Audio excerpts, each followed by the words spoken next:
So first, thank you so much for answering the questions. I'm nosy by nature, but I do appreciate the back and forth because I want to understand where people are coming from and I want to understand what is going through their mindset.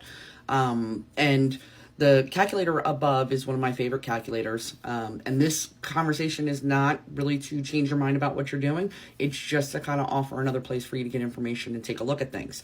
So this calculator I love because you can see 4 scenarios side by side. I suggest anybody uses it when they're doing a refinance, when they're doing a purchase, just to kind of see how everything affects everything else. Obviously, the monthly payment on this is just your principal and interest payment because every area has different taxes and homeowners insurance and flood and HOA and all that stuff. So this is just purely principal and interest payment to principal and interest payment.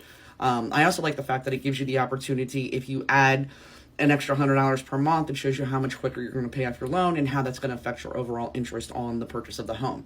So you were saying that you're looking between 500 and 600, so I just did a flat 550. And if you look between the 5.5 versus the 6.875, yeah, you're looking at $491 per month difference just because of the interest rate. 100% fully get it. I don't want to pay an extra $500 a month for an interest rate. I'm right there with you.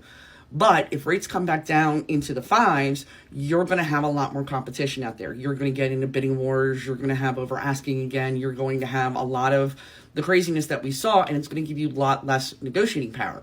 And let's say the value goes up by $50,000 at that point in time. So instead of looking at a $550,000 house, now you're looking at a $600,000 cost. Well, now your difference between that 5.5% interest rate and that 6.875 is only $206 per month. Now, if you purchase with the higher interest rate, you can always refinance down into a lower interest rate. Now, don't get me wrong. Yes, you can't be, 20 to 50%, underwater, which isn't going to happen. It's just not going to happen. If you're utilizing an FHA, a BA, USDA, you can streamline down to the lower interest rate.